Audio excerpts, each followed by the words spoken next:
Starting. Oh, the Hangout is on air live. Hello, everybody. This is Tacoma Comics, and I am here with some special guests to discuss all things Die Comic, one of our favorite comics that has come out in recent times. Issues 1 through 5, the full first arc has dropped, and I am here joined by Adam from Bear Island Comics. Say hello, Adam. Hey everybody, happy Easter. Absolutely. And we've got John from John's Comics with Kids. Hello, how's everybody doing? All right. And we've got Nat, otherwise known as DComicQueen. Use that C twice.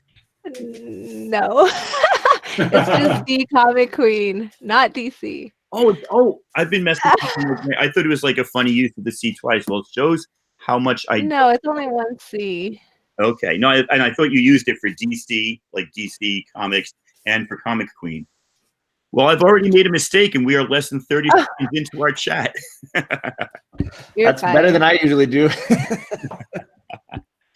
And like I said, I am Tacoma Comics, and you'll hear the panel calling me Ian as well. Whatever rolls off the tongue is fine. I've been called much worse and been okay with it. So we are here to discuss Die, and if you're not familiar, Die is written by Kieron Gillen. It is drawn and, I should say, I guess she paints, painted and colored by Stephanie Hans, who is one of my favorite artists and quickly becoming a favorite on the comic book circuit. And it is lettered by Clayton Cowles, and we are joined by Pages, Films, and Plastic. Hello, PFP. If you are in the chat, ladies and gentlemen, let us know you're here so we know we're not talking to ourselves. I'm just going to throw it right out there. Why did this comic speak to you guys or capture you guys or makes you guys feel like, holy cow, this is an awesome comic? And Nat, if it's okay, we'll start with you. Yeah, sure. To be honest, I don't know. I remember pre-ordering this book just based on the summary I read on the pre-orders. And when it came in, I opened it and I read it, and it was amazing. I remember saying, holy shit, I have to write a review on this. And I did. I wrote a review on my Instagram, and I wanted to give it a 10. First time reading it, I thought it was amazing. It was, everything, the art, the writing. It was, I wanted more. I wanted to know more. I thought it started off really good, and it captivated me. Cool. John, what about you? Well, like any good comic I find these days, I owe White Whale Comics probably the credit for that. So he called this one pretty early and said, we're definitely reading this for book club. And he was a Stephanie Hans fan. I only had a couple of her covers at that point. And he said, if she's going to do the interior art on this, we need to check this out. So he called it, and we snagged it. We read it, and it was unanimous across the panel. Everybody said this was definitely a add to your pull list book. And we kept reading it. And funnily enough, Nat and I have chatted about this on camera before, because we had Nat join us on Alex's channel, I think, to talk issues 1, 2, and 3 together. Because it was just so captivating, and we just wanted to keep talking about it. It's just one of those kind of books. You just can't stop thinking about all the different layers. Yeah, and it's really cool that you guys have already done some of the legwork here. So like I was saying before when we were off there, if I screw up, you've got a little bit of background. Adam, what about you? What captivated you here? Well, initially, I mean, the word of mouth on this book started real early before it came out. I think a lot of smart people in the community saw that you got Kieron and Stephanie, sort of two very capable creators at the peak of their powers, doing something they really wanted to do. And add to that the absolutely killer first cover. And I was like, heck yeah, I'm going to get that. And once you open it up, you're in. Mm-hmm. Very cool. Yeah, and so for me, it kind of just was a linear thing. I'm a big Miss Marvel fan. And when I saw this issue 31 coming out, I'm like, that looks really cool, because it also looks very similar to Jorge Molina's variant for issue number 2 that costs like $800, and it's the only one I don't have of this entire run.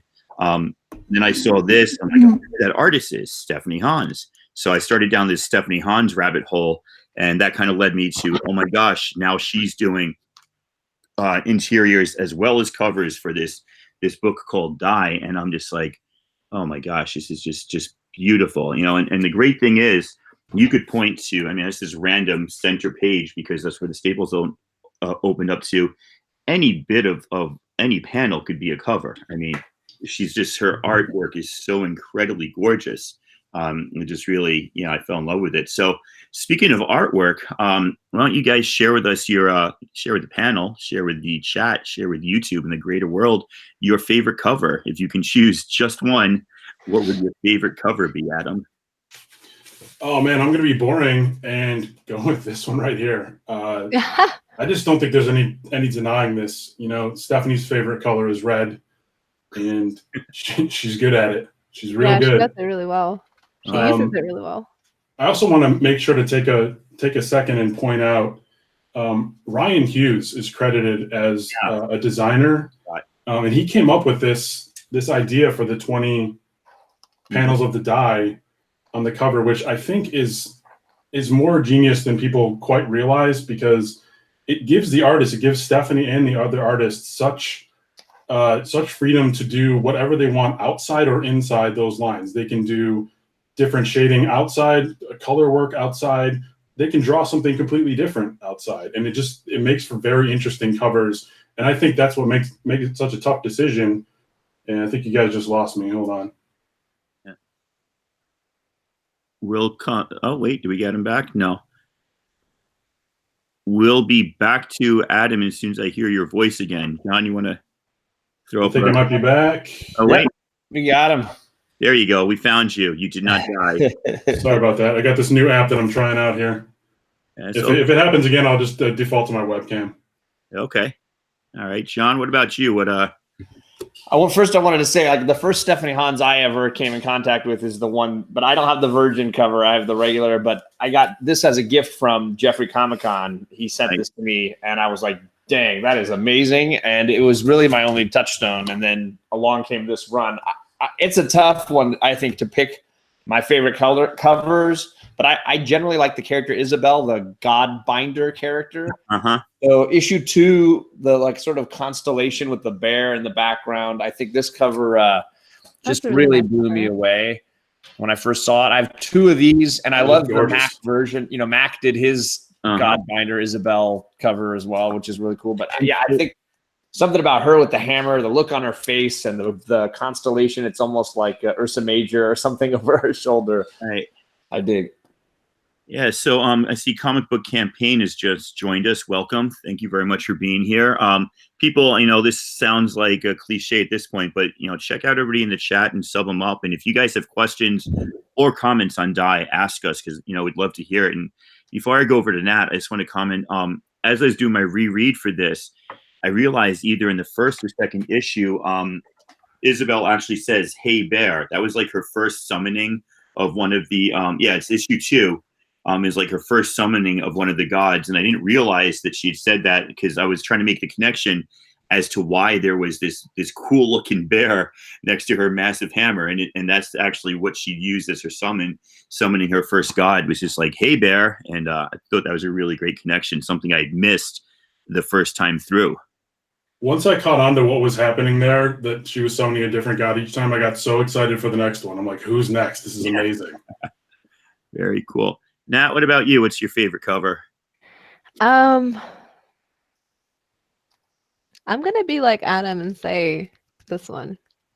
Issue 1? Yeah, to be honest, I think this cover is it's so beautiful. And I liked how they printed it the same for the first 3 prints. Yeah. And each one, like, I love each one. Like, this one was a regular one, and I think it's my favorite, but the 3rd print too was also my favorite with the black. This is the one I was looking for a long time. And then the second one I couldn't find, and finally somebody gifted it to me. Yeah, the second one, I was saying, that's the only one I have only 1 copy of, which sounds really greedy, but it's the second print that I need more copies of. John, I know tough to find. Yeah, John, I know for a while you had said this was your favorite, right? Yeah, and it is stunning. And this is the one. It's the second print, I think, of issue 2. It's something about her eye and everything. That would probably be top 3 for me. But I just keep going back to this one for some reason. I don't know what it is. I think it's the constellations, the stars and outer space all around her, something about it. Okay, cool. Yeah, I mean, it's definitely awesome there. I think the Mac is my favorite. Oh, that one's nice too. And it's just this white here that's very basic. And something, is the idea that she's the God minder. I'm not sure what this is, but it looks like it's emanating from her and binding the bear to her, or it's like a tail coming out of her. It's like a snake. It's like a snake thing. It looks like, twisting up through it. Oh no, I'm sorry, my hand was covering it. So I'm not even sure like what role this plays. So it's kind of mysterious, but looking at, and you were pointing this out, Adam, the limited space that the artist has if you're just working in the shape of the unfolded D20 is spectacular. And the kind of serene look on her face contrasted with this bear is just, the way they described her is like French and aggressively bilingual or bilingually intelligent or something. Just like it just is fascinating to me. But if you ask me tomorrow, I might have a different favorite cover. Exactly. Exactly. But for me, it's those 2 Isabel covers, and then that issue 2 second print. Those are the 3 that I'm always rotating between.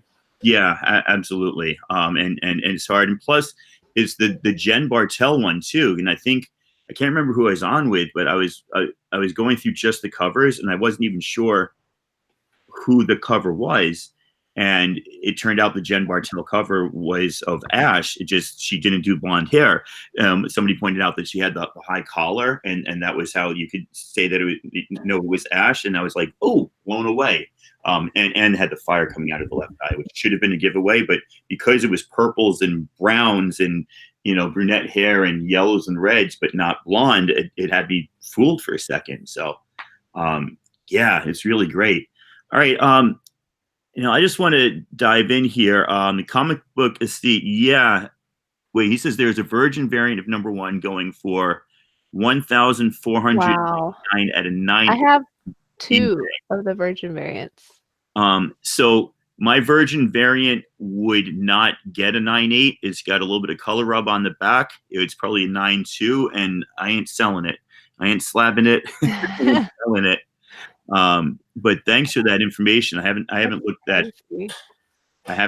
at that recently to see what they were going for. I mean, the price of these is something that's really shot up, and I think that I think the camera might be stuck on me. I don't know.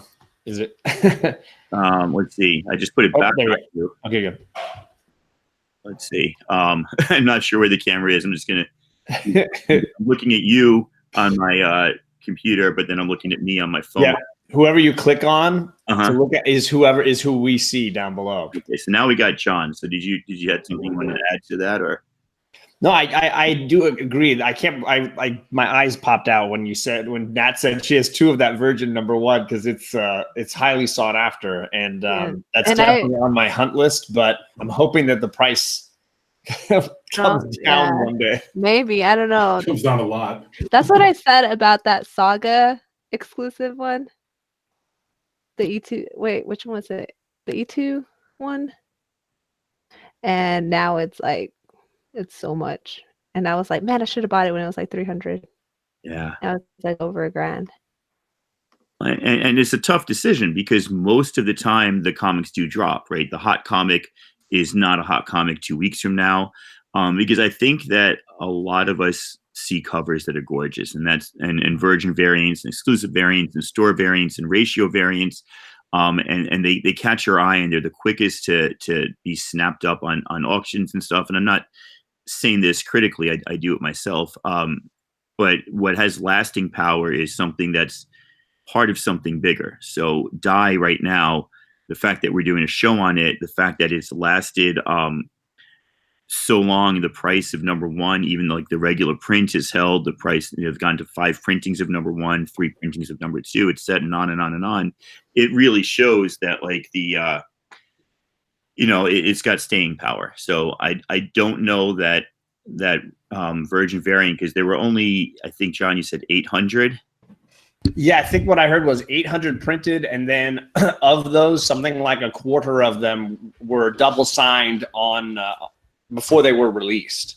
So there's a nice quantity of them that are double signed, and you'll see a lot of those floating around. I want mine signed. I only have one that's signed, and it was one that was gifted to me. But I wish to get them all signed at one point. Yeah. Apparently, she was signing them for like free. Yeah. That's really great. Yeah, It's she really was. nice of her. Because she lives in France, it's really tough. You've got to get her to come to your convention, and she's going to have to be a guest. She can't just apply to go to like any convention in the States. Yeah. So I put down when I finished Emerald City Comic Con, they said, who do you want to be a guest next year? And they had 3 slots, and I wrote her name down all 3 times. But Kieron Gillen signed, and Aw. Oh my gosh!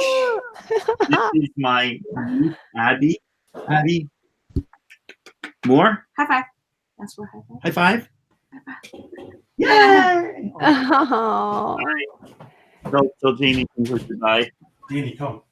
Sorry about that. Oh, that's fine. Interruption. Yeah. So my that's my wife, but my sister and her sister's husband moved out to Tacoma from New York 1 year ago. So they're like 10 years younger than us. So it feels like we're filming and repeating, which is kind of cool. All right. Back to Die. Let's does somebody want to give a recap of the story if they were to kind of like let our viewers kind of know what it's all about, 1 through 5 in kind of a short summary?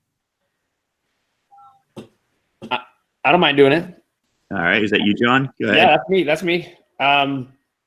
So for those that haven't read anything about Die, don't know anything about it, it is about a group of friends who play a game when they're sort of young teenagers. And it's a role play game that one of them has sort of designed, or at least is dungeon mastering. And they each get a die upon arrival at the party that will represent the kind of character they will play and the kind of value they bring to their team. They set to playing and disappear. And then years later, sort of Jumanji style, they all reappear, minus one person. And they are severely scarred for the time that they've been gone. In some cases emotionally, in some cases physically, in the case of one character who has lost her arm. They cannot or refuse to talk about what happened. There's a lot of mystery and questions about it. They'll sort of try to go on with their lives, but it's not really working out very well. And then one day they are forced through circumstances to play again and go back to this place. And that's sort of just issue 1. Upon arriving back in this fantasy world, they express the fact that they're finally able to speak freely about what happened to them, and that for some reason a sort of spell was over them and they've been kept quiet about the experience. And they find that the person who was in control of the game has now died, not upon their, has died and has been replaced by the friend that they left behind. And the friend they left behind now has 2 die 20 for eyes and is basically taken over the game world and has redesigned it for them so that they could all come back and play the game he has been waiting to play. And then he sort of, like a dungeon master in D&D, lets them take off into the game and vanishes. And they go through several sort of trials and tribulations trying to figure out how to get home, reliving the powers and the life that they had while they were there, and eventually coming upon a city that is much beloved by the game creator. And they decide, rather than play this game out the way they're supposed to, they're going to just destroy this city, just burn it to the ground in the hope that it will force the game master to come to them. And in doing that, it definitely tests all of their mettle and sort of divides their allegiances somewhat. And even though they succeed in some ways, they find themselves maybe perhaps more stranded than ever at the end of that. That was extremely well done. Thank you. Bravo. Yeah, I mean, that was nicely put. There's a lot going on in this book, and it's hard. I'm bad at summarizing. I tend to get bogged down in details. So thank you for that, John. One of the things that has struck me about this the most is how beautifully the artwork draws you in and gives you the feeling of what's going on here.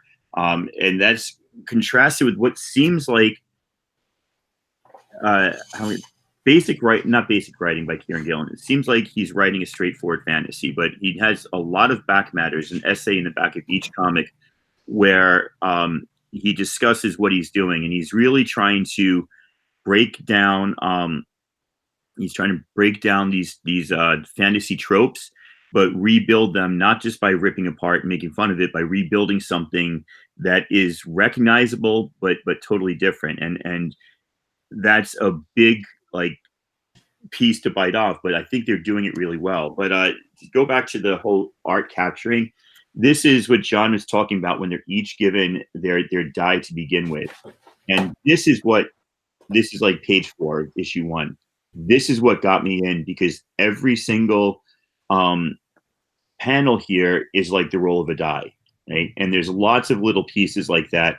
I imagine them like throwing the die out as I see this, and for each one, they kind of say a tiny bit about who they are, and then Soul just tells them, "Okay, you're the Godbinder, you're the cyberpunk, you're the dictator, you're the fool." And I like how that ends up going into how the front inside cover of all the later issues gives you this little breakdown with each person, their die, and kind of what it says about them. And right. Yeah. I kept going back to this page so many times in the beginning that eventually I just scanned it and printed it out. Yes, I do too. This page is full of so much information. It's shocking. That's why I do this, because it's great to hear that other people are as crazy about something as I am. It's great to discuss this, just to get that feeling.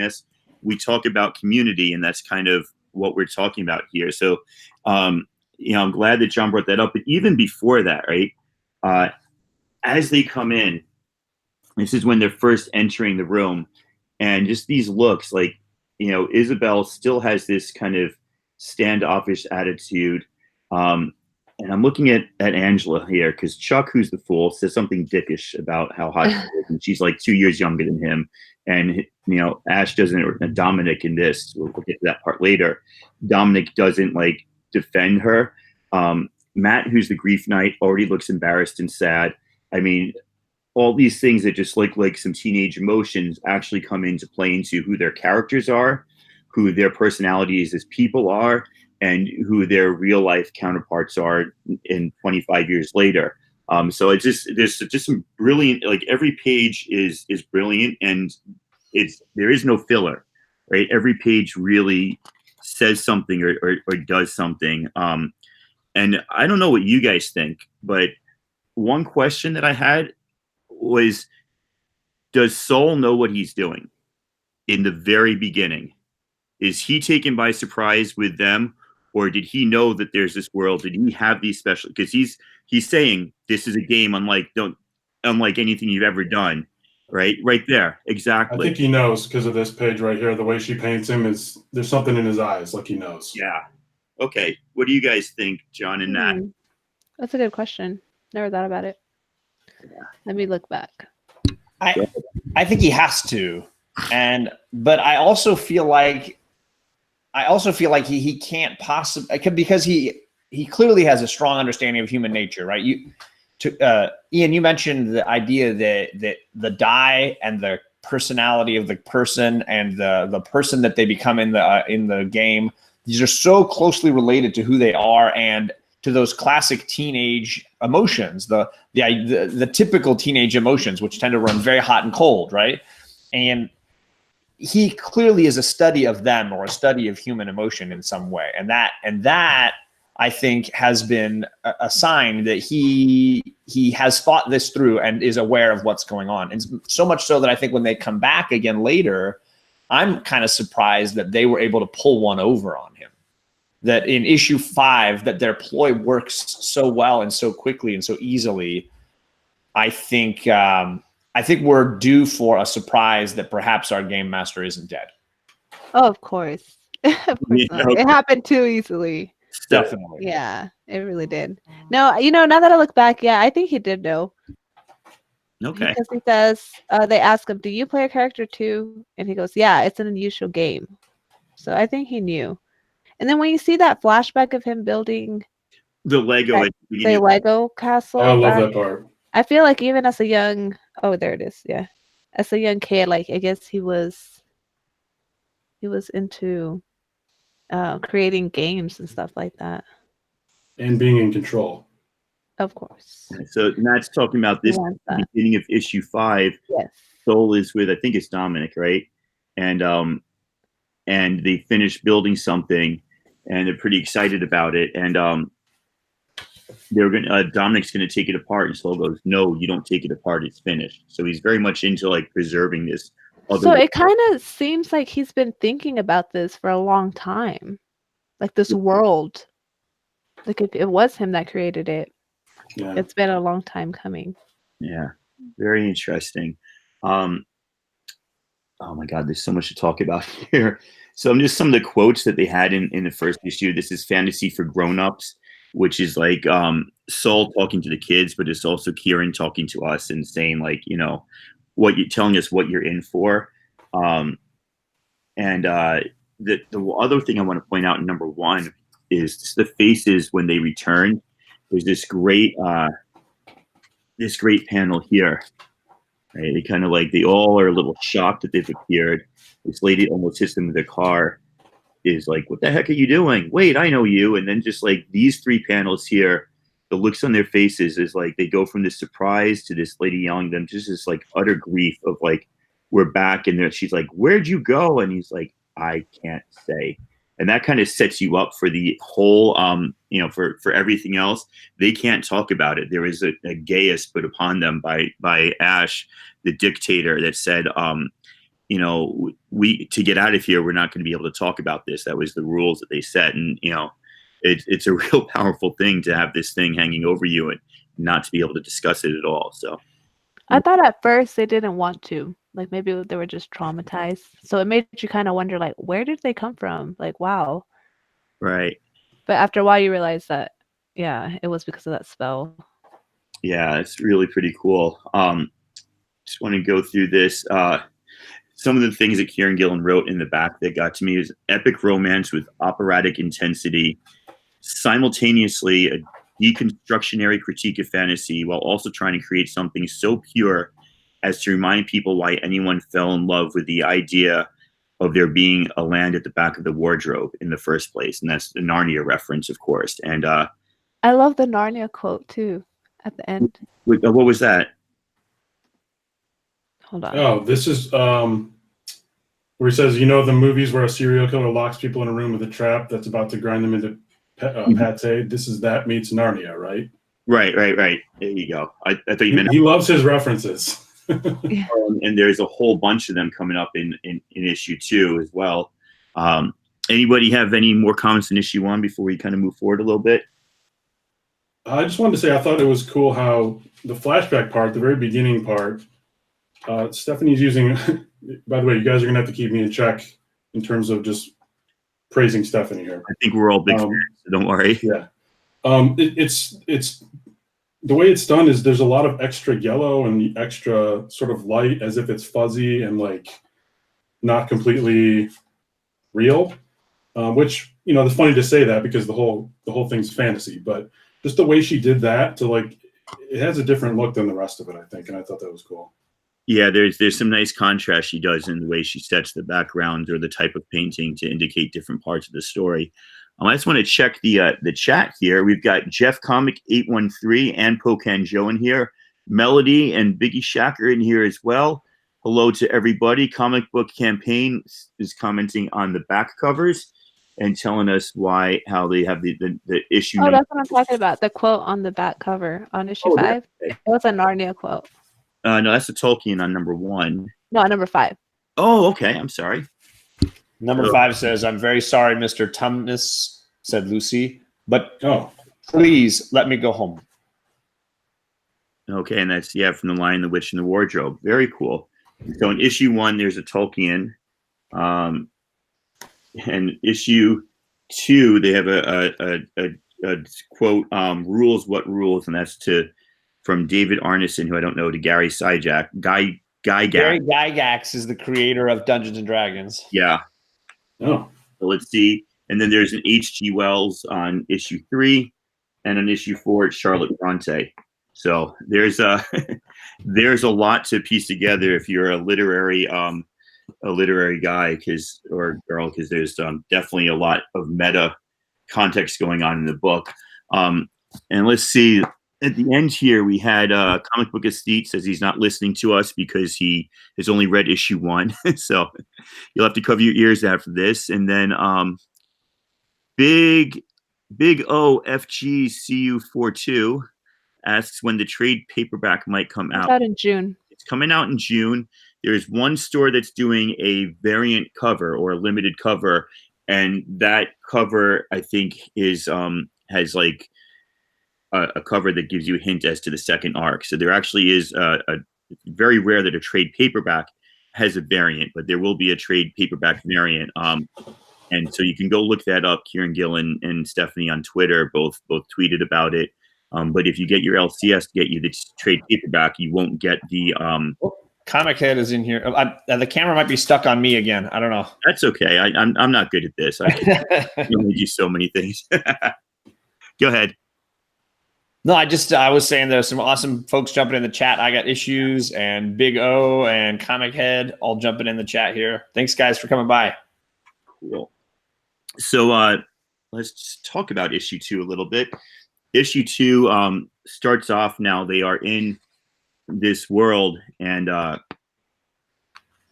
don't just stare, your move players. And again, this is the sort of thing where I feel like, this could be a cover. This could be a Stephanie Hans cover. This could be a Stephanie Hans cover. Her art is just that good.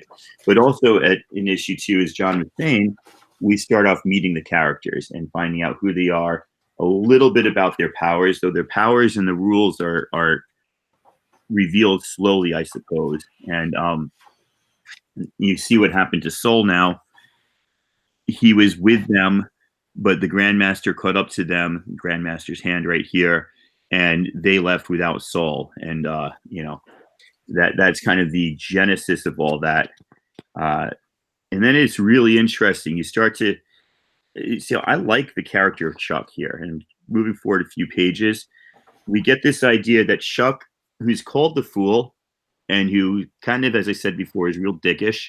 And he's had like 4 wives, and you can assume that he probably cheated on the first 3, and that's why he was up to 4. But he's not a fool, and is very clearly shown here. This woman who's supposed to be like an elf queen comes by, and she's offering them help, and she looks like or is a girl named Maria Wardell, who is in the 6th form, which is like 12th grade in English school, a few years older than them. And Chuck had been in love with her, as apparently had everybody. And she's asking them for help. Hail, adventurers, help us. And, she's offering them, and they do a little Turkish Delight reference, which is another Narnia reference. And he's like, I know what Turkish Delight meant. And so Isabel has this look on her face like, oh, geez, are we going to get started with this, like, trading sex for helping adventurers? And then Chuck just stabs her with a sword, right? And kills her brutally and bloodily. And he knew that she actually was not who she pretended to be. She was one of the Fallen, which are one of the races of evil, bad, horrible people in this land. And, it's this idea that though Chuck's the Fool because of his powers, he has kind of like mysterious powers to screw things up. And he kind of almost like Go-Lucky Gambit, right? He just kind of, his luck takes him, he's carefree and whatever, but he's nowhere near as foolish as he comes off as being. And I think even the fact that he's a massively successful writer or producer of movies kind of speaks to that a bit. I don't know if you guys have anything to add on to that or talk a little bit further about issue 2. I was just wondering, because this is where we first see the Fallen. Mm-hmm. When we say she's the Fallen. I was going to ask, is she talking in binary?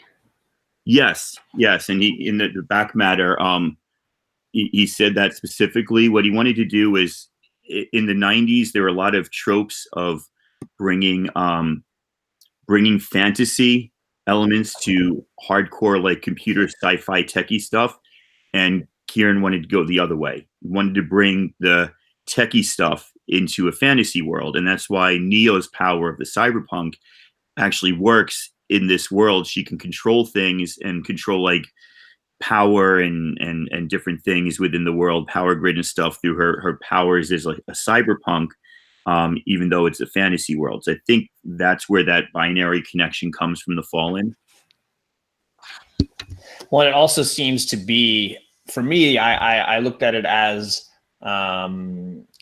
these are, at least the way they are portrayed in the first few issues, they are portrayed the Fallen are portrayed as sort of NPCs, or in a game you'd call them the non-player characters. These ones that are, and they even joke, they call them orcs with quotes, because they're just the guys you mow them down and you don't worry about it. But then issue 5 reboots this whole concept by portraying the Fallen in a whole new way. But for now, it's just presented as those NPCs, you just wipe through them, which I thought was a clever device, that once you kill them, or at least once you unmask them, that they start talking in binary as if like a robot that you just broke and went defunct. It's like now it's just, all it can do is at first just speak in code, like it's just trying to reboot or something. Oh, interesting. Very cool. It's almost like Vision in the Vision when she got stabbed, right? Totally. And of course, when we see it happen in the 5th book, it has an even darker connotation. And then, of course, our characters have to have sort of the dawning realization that the Fallen might have a lot more going on that we haven't even dived into yet. Oh, yeah. Yeah, absolutely. Shadowing. Yeah. Anything else, Adam, on their introduction to the Fallen, or on Chuck and the Fool not being as foolish? I definitely overlooked Chuck in the first issue, and then got a new respect for him in this issue. And he's really interesting. I mean, they're all really interesting, but I was ready to leave him behind as just the troublemaker and the one that they're going to have to pull along with them. But turns out he knows a thing or two. I mean, yeah, I really like that play. And then, right away we switched to now the Fallen are attacking. So Isabel snaps into mode, and she's like, "Hey, bear!" And the bear god that we referenced on those covers earlier shows up, and she's like, I thought it was quite interesting how fast they just quickly remembered how to fight. "Yeah, like, it has been so long, but then they come back, and all of a sudden, like, they're just they remember their powers, they remember their abilities, and they just like don't even think twice, and they just do it." So I wonder how much they've been thinking about it, like when they haven't been able to talk about it. Because you're right, they kind of jump right in there and fall into their old characters super quick. Mm-hmm. Yeah. So I just like it. She summons the bear, and she's like, "If I wanted to be polite, I'd have asked a human for the favor. You're just a god, and you owe me." And so the fact that Isabel, who's an atheist, has this power to command these gods, like, that's funny, is really crazy cool. And this seems to be the issue where Kieron is giving all of them a chance to show what they can do, so the reader knows moving forward. I think every single one of them gets a chance, right? Yeah. Do you want to show? So it's not Neo and how she. Yeah. Let me show this panel that could be a cover. I'm looking at the same page right here. I mean, look at that. Could be a cover too, right? Oh yeah. The flaming fist and everything. I mean, come on, that's amazing. We got our Grief Knight gets to do his thing here with the bear. Oh, read what she says to him to get him, and explain the Grief Knight's power a bit. Yeah, he can only sort of. Well, he's only good at fighting when he's sad. he So turns his sadness into power. Yeah. right, and so, but I guess it has to come from. Does it have to come from Ash? No, but I think she's just the best at it, and this is a guess, because she has that dictatorial power. Like, she can make people believe what she says. Well, it says right here, "I'm the dictator. I control emotions." There you go. It's handy. She says, "Tears on the casket, rain on your face," and you can see it in his face that yep, he's powering up, kind of. Now, was that a reference to somebody in his family or having died back in the quote real world? I went back and looked, and I couldn't find the specific reference, but I know. Oh, you know what? Didn't his mom passed away Right. during anesthesia for like a routine operation. So that might be it. Oh, But I don't think we find that out till yeah. later. Right, but he did when they met in issue 1. Ash is like, "Oh, I was stay closest to him," and then he's like, "Yeah, Mom passed away 5 years ago." And then in narration, Ash is like, "I guess it's been 5 years since I've seen him." So it could be that, but it seemed like Ash was referencing a funeral that he had been at there to bring up that powerful emotion. Yeah. Very cool. And then we have Isabel with the mourner. She summons the mourner. And another cool god. It always seems to be like a bottom panel too, that she gets her own full third of the page to introduce every time they introduce a new god. Oh wow, good catch! I didn't see that. And I'm trying to remember what the mourner does exactly, but she wants him to give the guy back his sight, the old knight who fell in love with Ash and now can't. God, I mean, look, this is just chilling. So yeah, this is one of the sickest parts, and there's a horror element to this comic. It's not just reconstruction fantasy. There's also a bit of horror here, and what Adam's pointing out is the Joy Knight comes up, and this is somebody who turns happy thoughts into power, kind of the opposite of the Grief Knight, or a different side of the Grief Knight.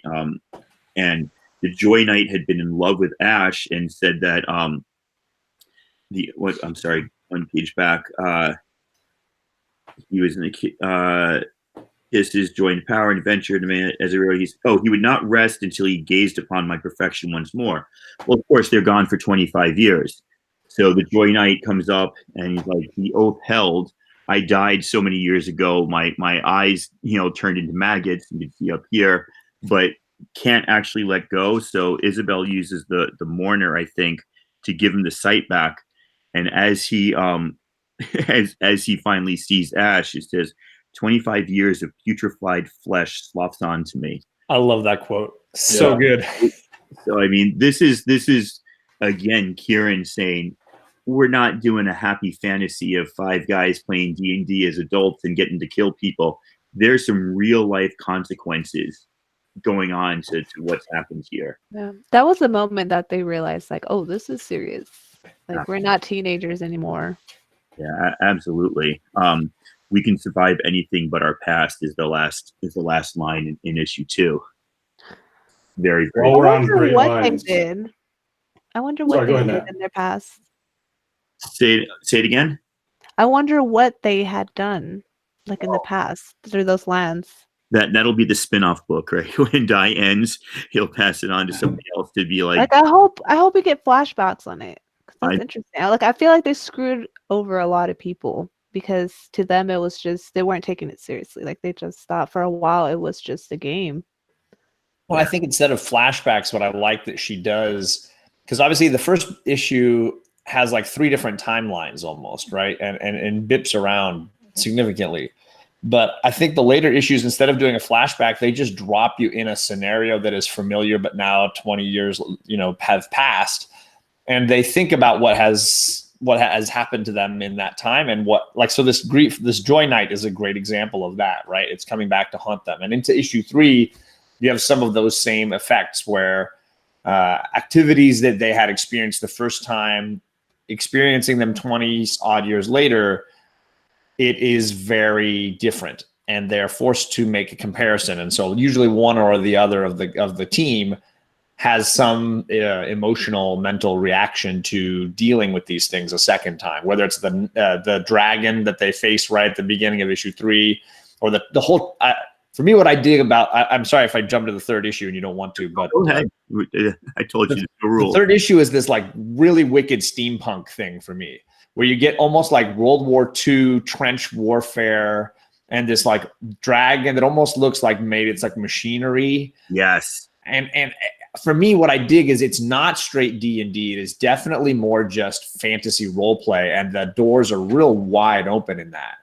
And for me, the steampunk dragon and the World War I trench warfare, even those like little, they're almost like little gnomes. The soldiers hiding in the trenches, they look almost like Civil War uniforms. There's this fun like sort of mishmash of role play and history going on that I think is really interesting. And for to Nat's point, I think they use that as a way to get to the history without simply giving you a flash forward or flashback or what have you. They're able to just put them in a scenario that forces them to deal with something from the past.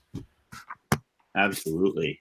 The little people in the trench, they were like a nod to J.R. Tolkien. They were like little hobbit types. That was the whole hobbit type of world. And Tolkien, he lived through he wrote a lot of the World War I stuff. Yeah. That's where a lot they of even have the quote, right?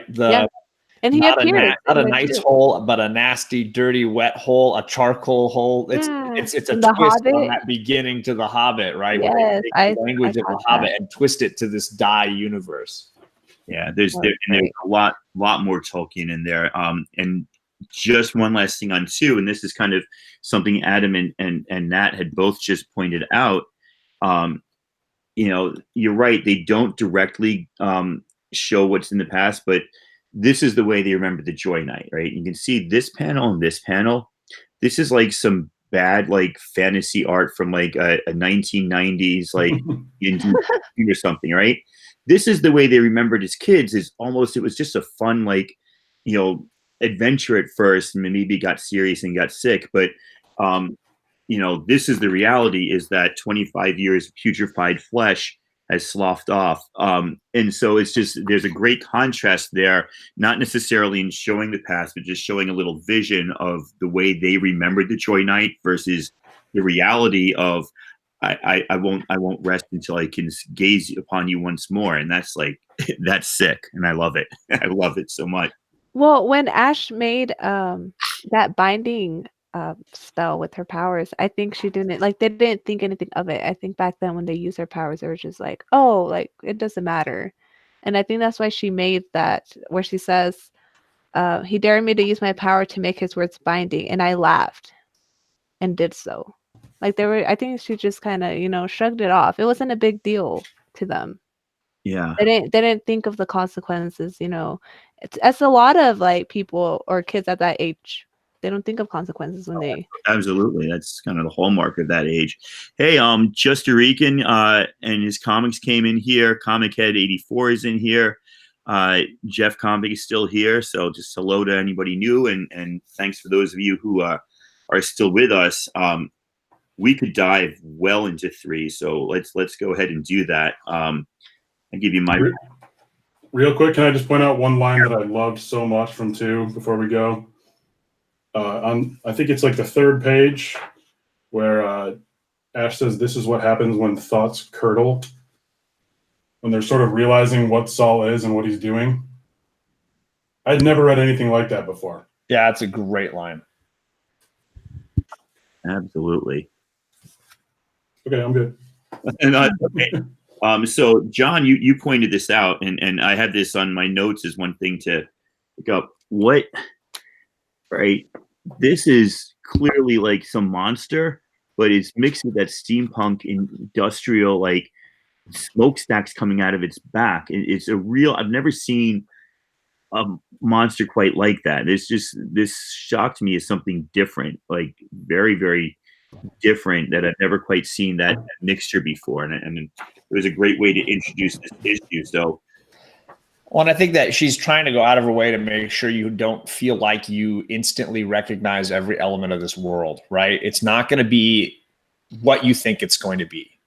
And I think, you'll have your orcs, you'll have your dragons, you'll have your hobbits, but you're not going to get them the way you think. And as a result, I think it keeps the audience and the characters on their toes and makes for a far more authentic feeling world. The universe is very different and therefore more authentic. Absolutely. So this is what struck me, right? This whole riffing on fantasy, making something else. So you've got this Hobbit, as Nat said, right? And fair or foul. And I went back and did the actual research. So the first time that Sam saw Aragon in that bar, in the book obviously had a lot more than the movie, but it's the same thing. He said he was just a ranger. didn't say his name was Aragorn, and he goes, "You have frightened me several times tonight, but not in the way servants of the enemy would. I think one of his spies would seem fairer and feel fouler," meaning like they would come disguised as something nicer, but would have this feeling of more evilness. And then Strider replies, I look foul and feel fair. Is that it? So I mean, right there, they're telling you, we're taking you right into Tolkien, but we're going to mix it with trench warfare and the horror of World War I, if you don't mind. Right, it's that blend, right? We don't mind. And it gets sick. And this issue again, you get this kind of like different style altogether when they're looking back at one of these soldier hobbits, saying, "My great great great grandfather did this, and I did this, and now I'm here." And you know, it progresses in such a powerfully depressing way. I don't know how else to put this. This was the issue, and I think if I'd paid closer attention to issue 1 or 2, all the clues were there. But this was the issue where you went, "Oh my God, this is something totally different." I don't know if you guys want to speak to that, if you had similar different reactions at all. It was like, I'll go. Yeah, I mean, this definitely. So, as somebody who played role play and enjoyed D&D and all those kind of things, I felt like at least half of playing those games was like the road trip, right? The characters on their voyage, and that's basically 90% of Lord of the Rings is the trip, the journey. And this was the issue when they're finally actually on the journey, on the road, and dealing with things that they come across, deciding which road to take, fending off against this beast or that, making decisions that affect the group, coming across the leader of that hex or that little environment, and then deciding how to deal with that individual to move on. I think this felt like that traditional role play form, but within that, they obviously took it to a whole other level. I will say, if 50% of most role play games, for me at least, was on the road, the other 50% is life in a town. And that's what I was looking forward to most, which is why I like issue 4 so much. But the road stuff for 3 just felt like, yeah, real authentic role play structure. Cool. Nat or Adam, anything to add? No, I remember like the afterword that he wrote on this issue where he talks about like the first issue being the pitch, and then the second issue just being frenzied and hey, everything else you need to know. And then issue 3 being the, oh, it's also this. So like each issue has been completely different. And this was, to me, like, it hit me emotionally. It was like very emotional. Yeah. This was heartbreaking. Absolutely heartbreaking. It was. Please send a message to my family. Like, the guy knows he's not gonna make it, and then you see, at the end you see the eagle, I guess, with the message, and it gets shot down. You're like, oh God. Right. And yeah, I'm sorry, I'm almost speechless to this. So it just like, it grabs you so many different ways. So this is actually J.R.R. Tolkien who comes in, and she's like, I know you, and it's a really weird thing, right? And so I just Googled some images of him to make sure, like there's no doubt that she's trying to do Tolkien here. And Yeah, that's him. he got the pipe, and there's a lot of Lord of the Rings references, like with the eagle and the ring. right, And that's it with the eagle. Hobbit quote. Yeah. There's a ring too. Where was it? It's on the next page, right? He shows that he's got the ring on. But it's so powerful because John just mentioned the eagle, and you just mentioned the eagle. I mean, we know the eagle, oh, the eagles are coming, they're going to save us. And it's like, well, that's not exactly how it's working here. The eagle is not saving you. The eagle is going to take your message and get shot down by 4 people from the other side, and your message is going nowhere. The guy says it's just propaganda. And so there's some quotes in there. I like when he says the whole place is an orcish mockery of my elvish tale. This is not what I wanted. This quote here that I was just about to read, we are simpatico. That's exactly what I was about to say next. I'll just let you go. You got it. Sorry. No, keep going. You're exactly right. No, I'm just saying, I thought that was like, it was sad. And that's what it is with the eagle. It's an orcish mockery of this whole like idea of Lord of the Rings being this happy, tale that ends. And there's just so much grief in here. Gaffer missions from a wizard. I don't know if Gaffer was a reference to Gandalf or if that was something else. The gaffer was the gardener. So Sam okay. Samwise and his dad were his dad was called the gaffer, the old gaffer. Oh, thank you. I did not get that. Okay. Yeah, I mean, it's just, it's crazy. And I think in this one, didn't Matt get his power without, like Ash didn't even have to told him what happened. She's like, this one spent his dying breath writing a letter to his wife and kids. None of them are going home. This one dragged his friends into this hole to save them, went back in the gas again and again until his eyes ran down his cheeks like tears. Your eyes ran down your cheeks like tears. That, I mean, that got me.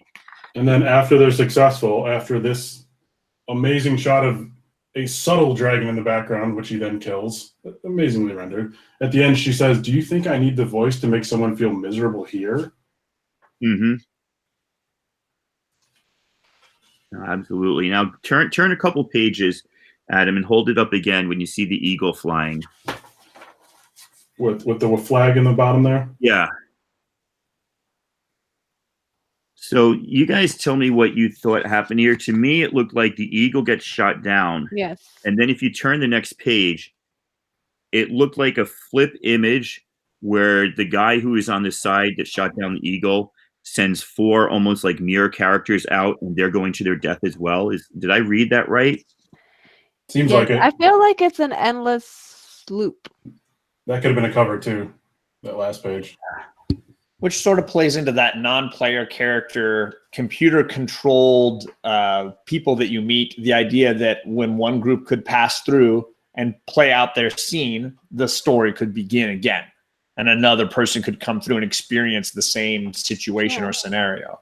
Because they did say that their like great grandfathers had, been in the war and their grandfathers and so on. So I feel it's just this never ending war and they know what they're walking into. Yeah. It's funny that you said that, John, because I'm someone who's never played D&D, but I've definitely played role-playing video games like Skyrim and stuff like that. And it's almost like, what's the term, respawning?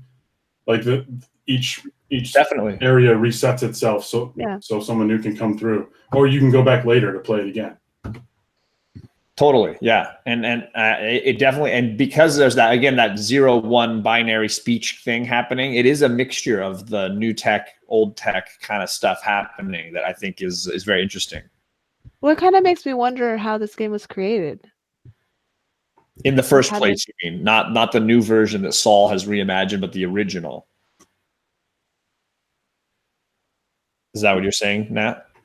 No, like when he created the game, like how did he create, with what technology? Yeah, originally, not the version that Saul is in charge of now, but the original game. Yeah, like when he first created it. I would like to think that'd be something they would be diving into as this progresses, but you're totally right. And I think it's connected to the whole issue of the Fallen and how they are a part of this world. Right. And real people. Yeah, there's also this, and real people. There's this idea that you can't ignore these non-player characters. If this is not a fantasy trope and this is not a fantasy cliche, if we're treating this seriously, you seriously got to consider the lives of these people that are just, falling down the Fallen and just dying left and right and chopping through orcs and the people in the trenches. I mean, these are real people, and you in the real world, you've got to deal with the real consequences of what happens to real people. And it's just, did anybody I'm not familiar with Bronte, but in the back of issue 3, he says there were a lot of nods to Charlotte Bronte in this, and not just issue 3, but in Die overall. Does anybody have any better information than I have on that? I can't pretend that I do. I can't claim to have read much Bronte so that I would be able to reference that well enough. Nat, can you save us with your Charlotte Bronte expertise? What part were you talking about? So in the back matter of issue 3, he said that Kieron says that there's a lot of nods to Bronte as well as Tolkien, and I don't know anything or enough about Charlotte Bronte to know what specifically he's referencing. I was just wondering if anybody else did.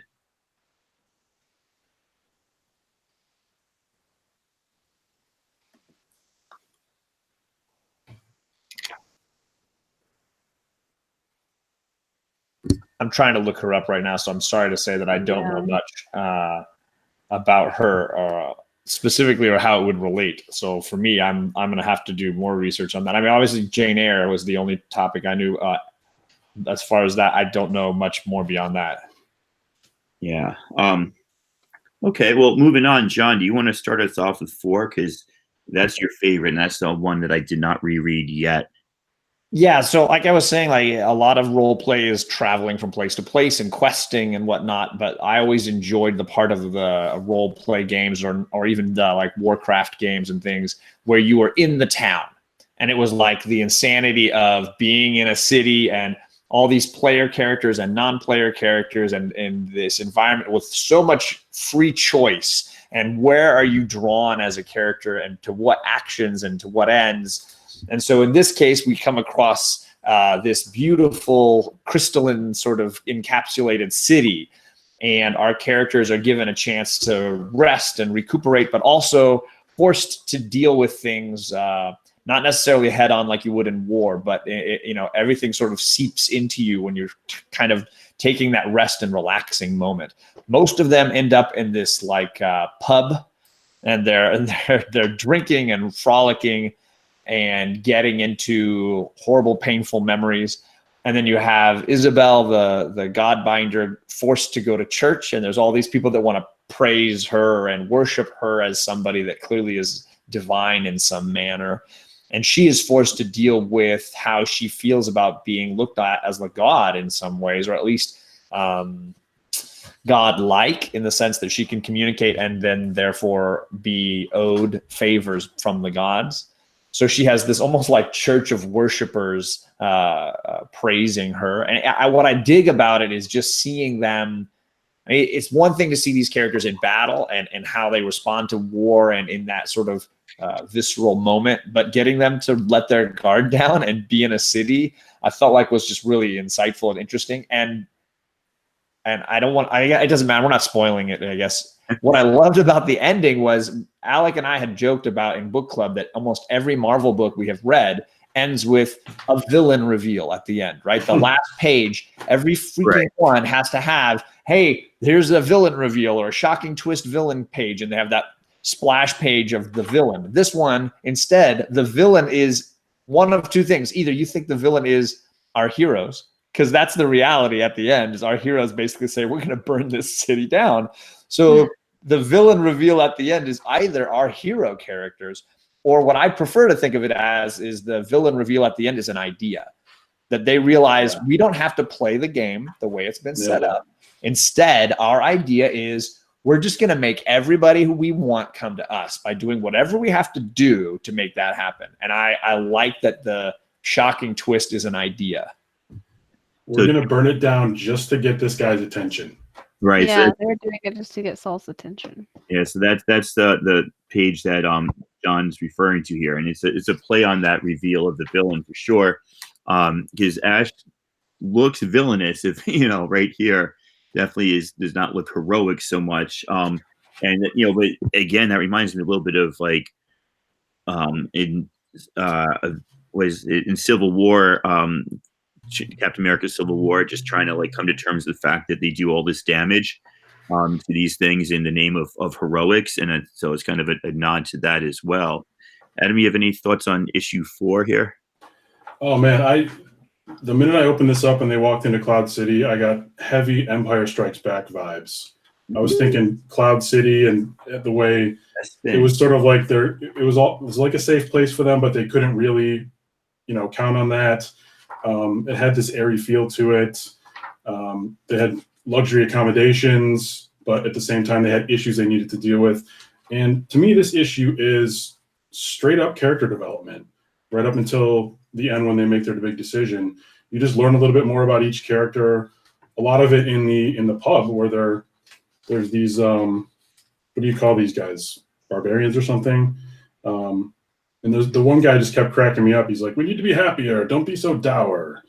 Right. And you just get to see how each of them reacts. And then of course there is a really heavy part where they kind of touch on Ash's sexuality. And I know you had some thoughts on that, Ian.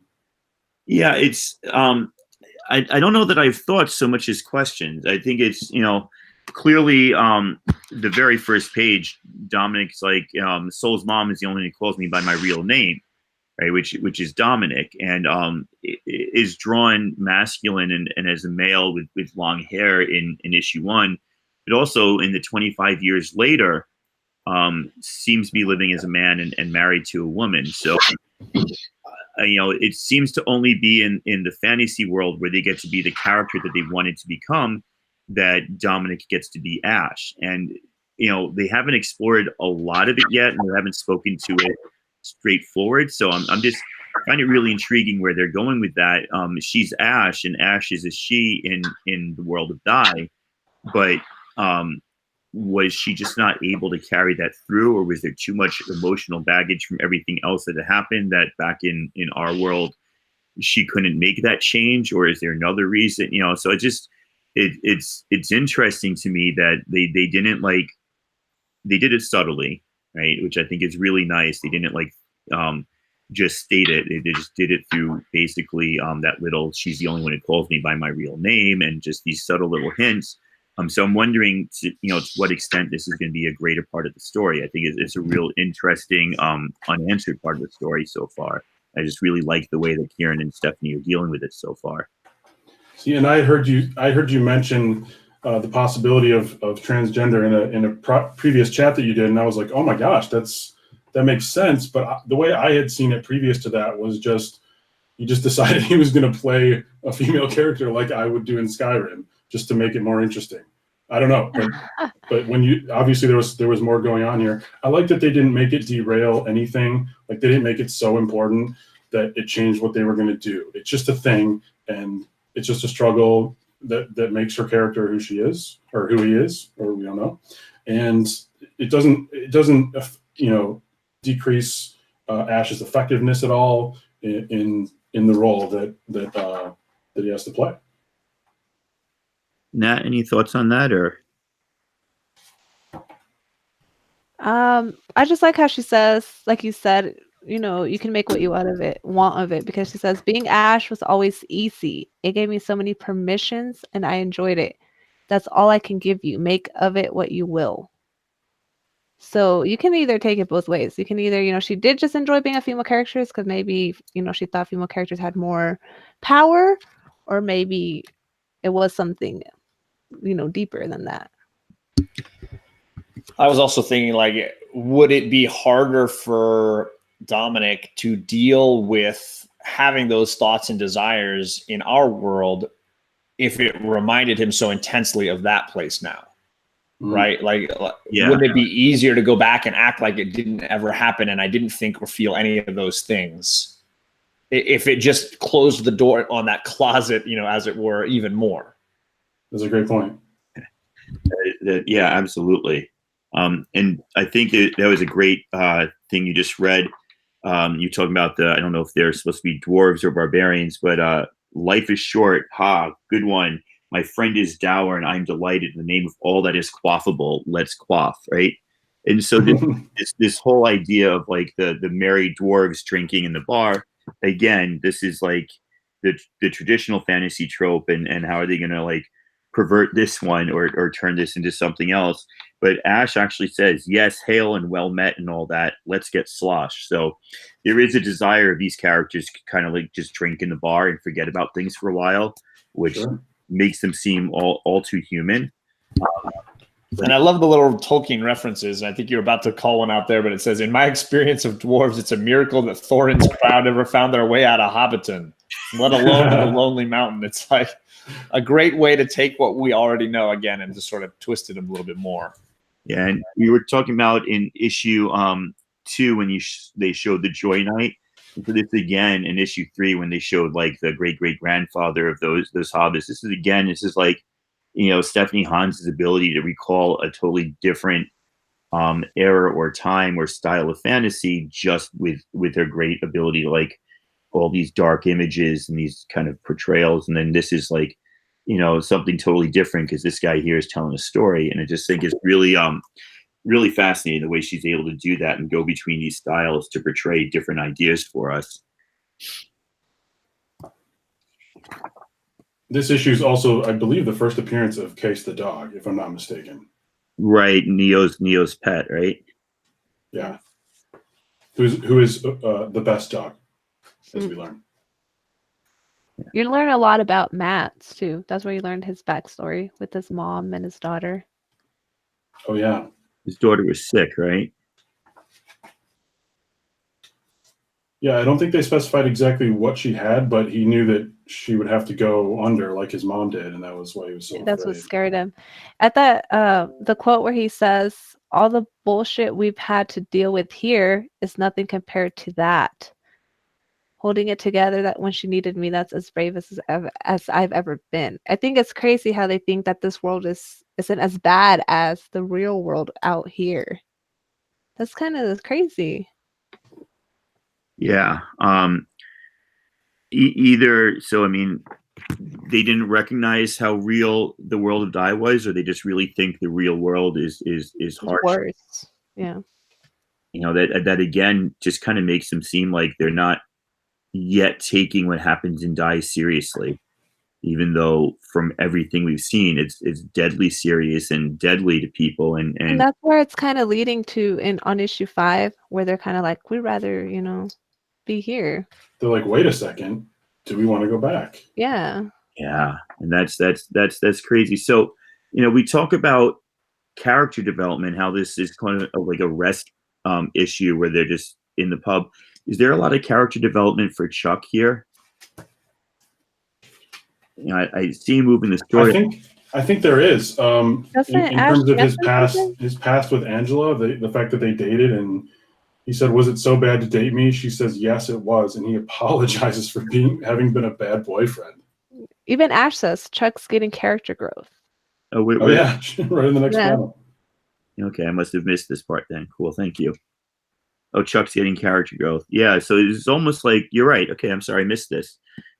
This is the first time where he's kind of like realized, you even look on his face, is like Chuck being serious for a moment and like, yeah, okay, I'm sorry. No, you guys are right. I missed that part totally. Thank you. Self-awareness is a big deal. Yeah, that's why we're doing this as a panel. And then there is the dog. You are correct. Case comes up. I'm not sure what to make of that name, Case. Is that anything there? I don't know. It's not familiar to me. Comic Head 84 said he wondered if Soul did in fact create the game or somehow came across it, since he seemed to be something of an average kid when he was introduced in the first issue. I don't know how average he was in the first issue. He definitely seemed to be above average to me.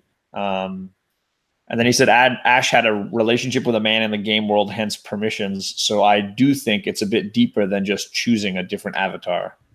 Yeah, probably. I think I agree. Yeah. And so I hope they explore that more, but I hope they explore it slowly the way they have been, because it's kind of cool.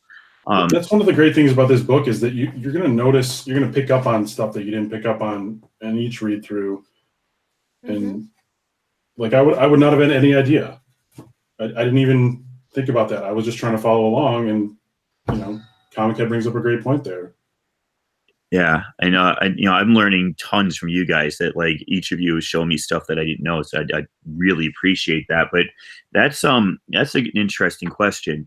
Is this going to read better as a trade in one sitting? Or yes, I think so. Or is this better now as an thing?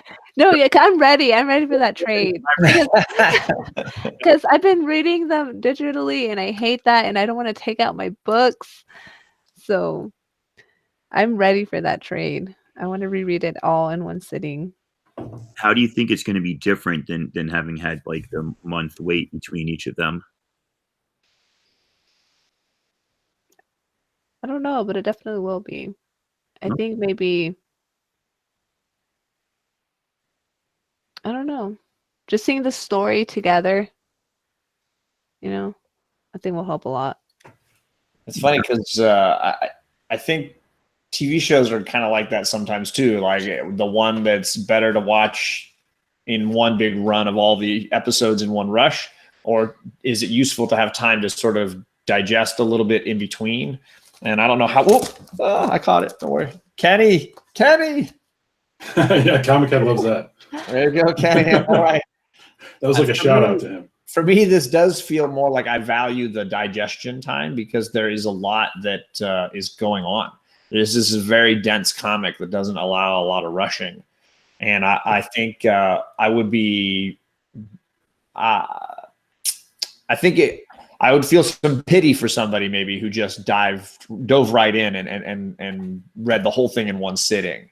I think they would miss some things that I think the four of us, I should say, got a lot more out of it because of how much time we spent reading it and rethinking it over and then reading it again when the next issue came out and stuff like that. Yeah. And Adam, what's your thoughts? I would be just so lost if I just picked this up as a trade.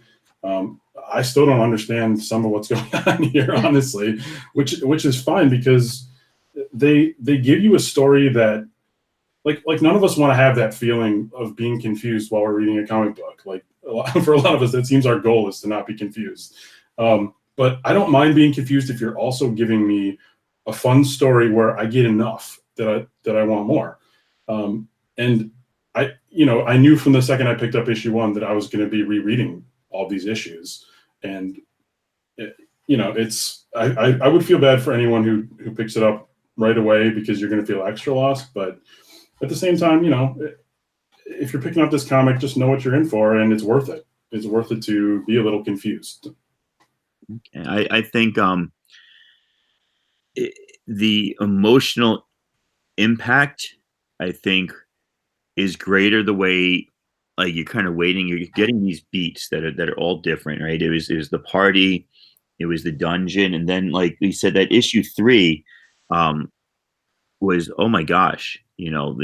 I don't think if I'd read them all together, I would have gotten those kind of gut punches. That's how I described it. And I think Nat, you mentioned how issue 3 affected you, and John, issue 4 got you. And like, I think if you're reading them all together, you might not feel the weight of that so much.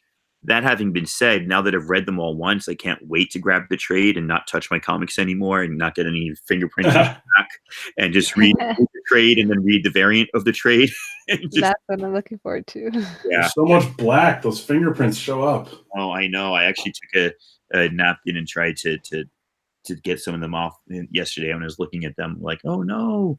But yeah, some of them are just, they're never getting opened again. Those, I don't know if everybody can see up on the wall there. Nice. Yeah, there's A and B from 1 through 5, and those will just stay there. No sun hits there because I've got a nice patio with a cover out the back window there, so it's a nice area where no sun hits. They'll just stay there forever. Okay, that brings us up to issue 5, which again was, I think, a turn of events that was not expected. Well, so far I don't think anything's been expected, so I can't really say that. Always expect the unexpected. Shout out Monty Python, the Spanish Inquisition. Moving forward, I'll start us off here. We do get a little bit more of Soul's character and this idea that he's into world building. He doesn't like people messing with the worlds he's built. Once they're complete, they're complete, and you don't take them apart. So you kind of get a little bit more background of who Soul is and what's going on. So this leads up to the idea that our gang is correct. If they destroy Glass Town, he ain't going to be happy, and he's going to come calling. Anybody want to take it from there with their thoughts on 5? Sorry, yeah. I got family coming in the door here.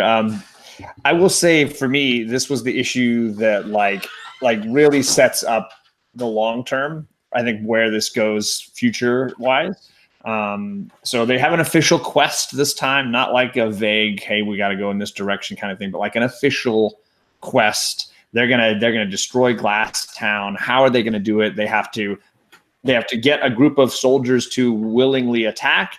They also have to lower the city's defenses, and then Isabel the Godbringer has to escape everyone from the city so that no innocents are slaughtered, or she will upset her gods. So it's sort of like everybody has their job to play, and then of course Chuck gets to be the one who taunts and teases Saul enough to show up, and they can all then deal with him. So it does show how they operate as a team. And I like that a lot. Sort of an A-team almost kind of thing going on here, with everybody needing to do their part. But then watching how I think the issue before and then this issue phrase those characters to an extent where that decision that happens at the end has real impact. I still feel like it was rushed a little bit. That was the one thing that bothered me, was it felt like all of this got packed into one issue, and it was an amazing issue. I just would have loved, I don't know, maybe 2 issues worth of this. But I always want more, so whatever.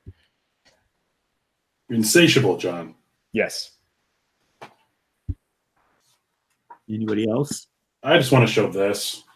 Go ahead. I mean, Yes, absolutely.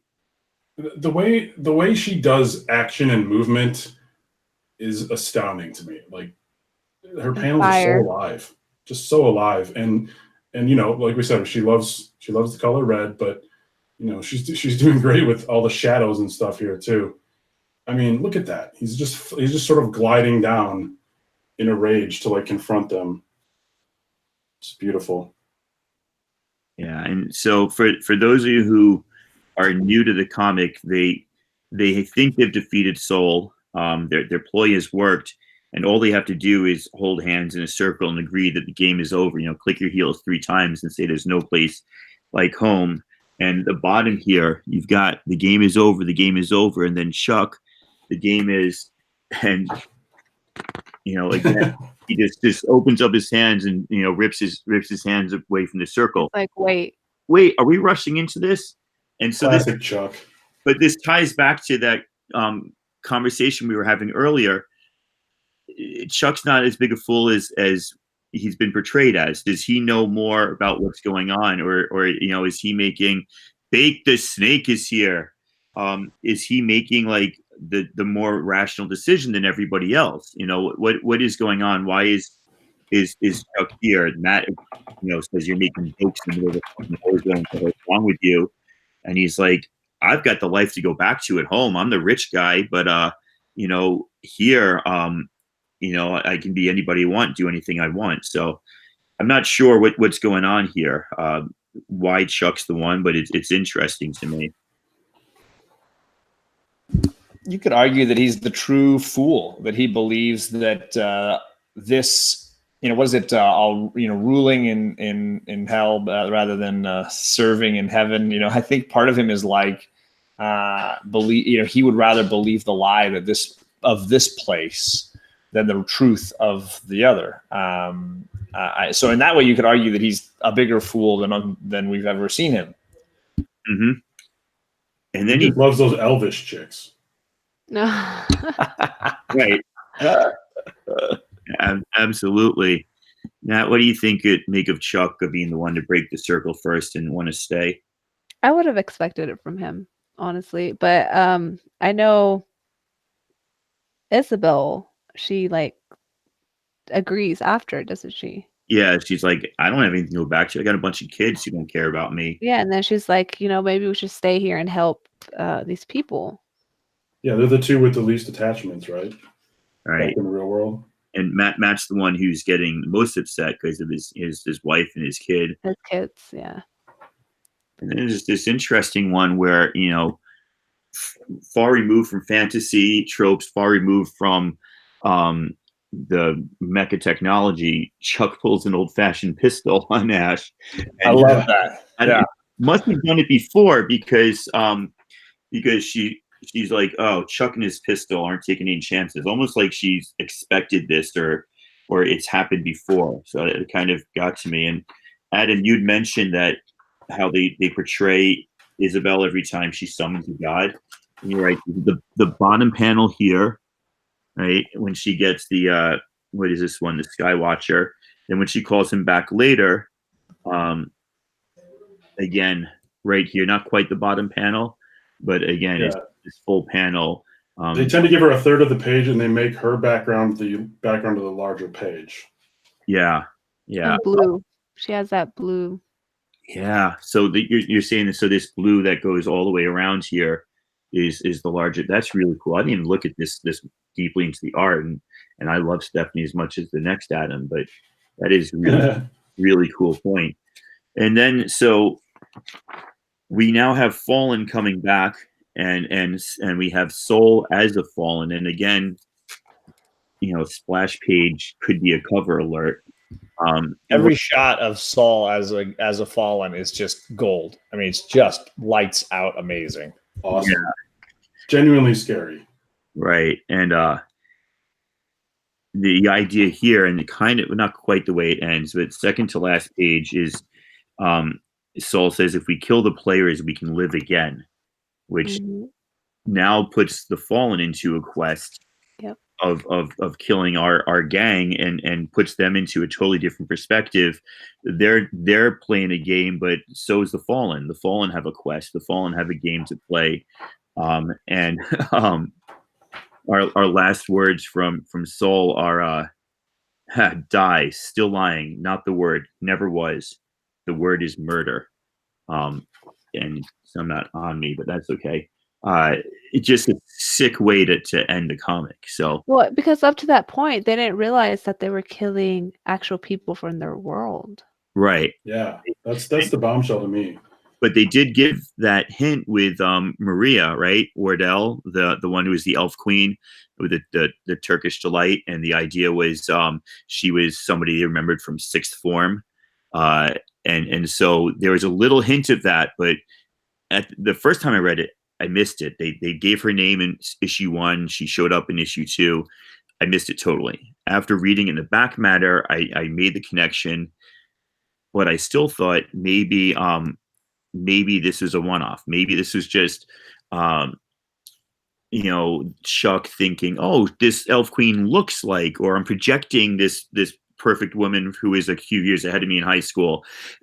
I didn't make that connection at all. I didn't get it right till the end of issue 5, and that's why I love this slow burn of this comic. It's so good.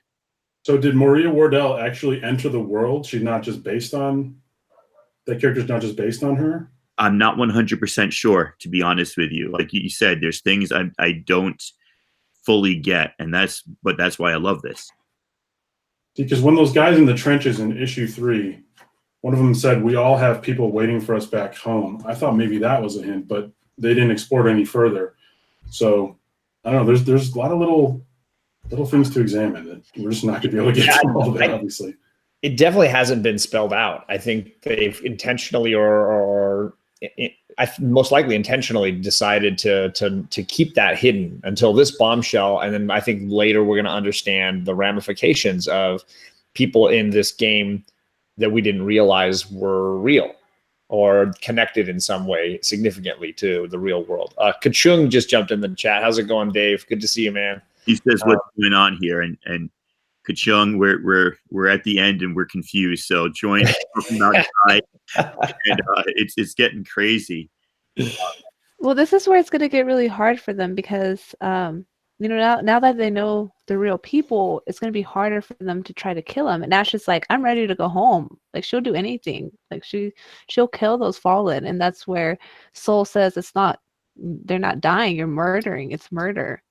Yeah, because you can't just treat them as those orcs anymore, right? Like those people. And Ash says, if they all die, we can go home. Yeah, and that's going to take a lot. Hey, David's in here. Good to see you, Dave. Dave is another Western Washingtonian up in Federal Way there. Dave, we're discussing Die, and it's gotten deep, and I've gotten some great perspectives from the panelists here. Let's wrap this up with a question for the panel. Where do you think, if you had to kind of project out and guess, where is issue 6 going? If you could read issue 6 now, what do you think it's going to look like? What do you think is going to be incorporated? If if the Tolkien connection, and I do think that all the issues have connections to a lot of fantasy tropes. I think if the Tolkien connection holds true, we're going to end up with a split narrative, right? We've got our party now in two different places, and we're dealing with two different stories happening simultaneously. And that's a big part of how Lord of the Rings plays out. I would imagine that something like that is going to be happening here. I'm also interested. Most of my questions are centered around Saul and what they do with him now that he's fallen. Do they immediately dispatch him? Does he still have some significant power over what's happening?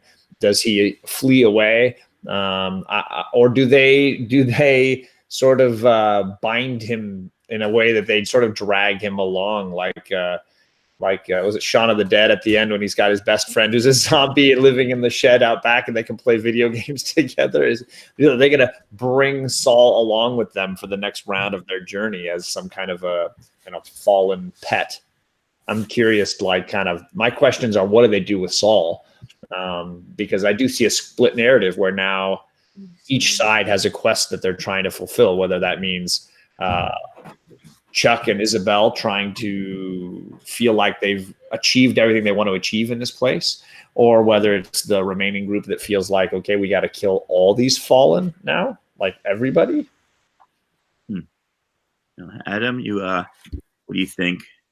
I think the only things that I'm confident are going to happen is they're going to struggle more with this moral dilemma of having to murder everyone. And then, we'll see more parts of the world that Saul's designed. I'm confident that, Chuck and Isabella will re-enter the story at some point in dramatic fashion, maybe to save them. But those are the only things that I can foresee at this point. I kind of love not knowing. Nat, thoughts on the future? I kind of agree with John. I think it's going to be like a split narrative type of situation. And I remember back, I don't know if it was on issue 1 or 2, where Ash says, never split the party. And I think a major thing in Die has been teamwork. They have to work together. And when they fight, it's effortlessly. They each have their power, and it's like boom, bam, each one does their thing, and they defeat the bad guy, like the dragon or whatever it is that they're fighting. So they need that teamwork, I think, to survive, or to make it easier for them to survive in that world. And them being split, it's going to be really hard. Yeah, I have no idea where it's going. Just to answer a question from Dave in the chat. Dave, that is me. You taking my joke? You wrote it before I got a chance to say it. But yeah, I've hung out with Dave. We know each other, so really he was referencing me. Yeah, I mean, I think that Adam hit on it with the moral dilemma. I think that we'll probably see some more of the quote real world and their interactions with some of these people that are now going to appear as fallen in the world of Die going forward. We're clearly going to see more fantasy references, and then the kind of deconstruction of fantasy, or the usurping of these references, and hopefully in as emotionally wrenching ways as they've done so far. Not just taking apart a trope for the sake of taking it apart, but taking it apart to, like, Kieron said, he's really grappling with this idea of looking back at your teenage self, and seeing your dreams and wishes you had then, and now dealing with as an adult with how that turned out, and so it kind of, hey Brandon, so it's kind of like this idea that if you're really going to deal with that, you're dealing with a lot of heavy baggage. All adults do. All adults have emotions and baggage, and have dreams, some of which have been fulfilled, some of which have not been fulfilled, some of which were probably pure dreck as you get older and you realize it. So it's kind of coming to terms with that as an adult in this fantasy world. It's gonna be really interesting to see how Kieron and Stephanie continue to portray this, and I just think that they're gonna really keep pushing buttons and asking really tough questions in emotionally impactful ways, or at least I hope they do, as I'm enjoying it so far. Any final thoughts from anybody there? as we wrap this up. I just want to say, I think. I'm sorry. Go ahead. Oh, God, I was just saying I'm good. Adam, why don't you? I just think it's. I don't know that I've ever been more confident that a story is going to continue to be strong as this one, because these two have wanted to do this story for quite a while. It sounds like, from reading the back matter, and I think Kieron's got this plotted out for quite a while of where it's going to go. So I don't see any drop off. Let's all just be patient. Give Stephanie the time she needs to make this beautiful. Cool. John or Nat? I think I can't wait. I can't wait for the trade. I can't wait for the game, actually. I Yeah. feel like we should do some sort of YouTube game. Yeah, he's got a PDF. He says it's up to about 60,000 words that he'll be dropping about the same time as the trade for anybody to download. And then you can kind of play Die as a D&D sort of game using the rules that he's created for the world of Die. And so they didn't want to drop it any earlier because there would have been hints and spoilers as to what was going on. So he's left that. John, what do you think? Yeah, I mean, playing the game sounds like a blast. I definitely think there's some people in the community that want to get together and have an online version, like everybody plays together in a live stream. I think it could be a lot of fun. Yeah, I'm dying for issue 6. We went there. We got one. Well, I started off first time in the whole chat. Die, Easter egg dying versus versus reading the comic. Yeah. So for my part, I'd echo what Adam said. If you read the back matter, you see the work that Kieron's put into this comic and the research, and it's really interesting. He started off as a games journalist, right? Critiquing and reviewing video games and I guess role-playing games as well. So he's got this interesting perspective and background that he's coming from. So I think, Adam, you're right. We're not going to see a drop off. And I think, and he's got it planned out. So he says about half of the length of Wick Div, which I think means about 20 issues. And so that's a real nice, I think, length to not worry about the quality dropping off too much. And not everything can be Saga and still be good issue 50. True, but it could be. It has potential, actually. Yeah, I think I'm a little upset that it's going to be that short, but I'm also kind of like, okay, that's a digestible piece. So I'm not sure. I just want to thank everybody. I want to thank my panelists. Like I said, I have learned so much that I'm going to go reread them again, because you miss so much, and you get not just people, hey, you missed that part, but just your differing perspectives on things have really helped me enjoy it more. And that's part of why I wanted to do this. And I kind of wanted to purge my system of Die, because it's been stuck with me so much. So is it DComicQueen? DComicQueen, yes. John's comic. Nat. John from John's Comics with Kids, and Adam from Bear Island Comics. Thank you so much for all three of you taking time out on Easter Sunday to spend an hour and 40 minutes with me. I really appreciate it. And I hope to talk to all of you guys soon, and take care. Bye, everyone. Bye.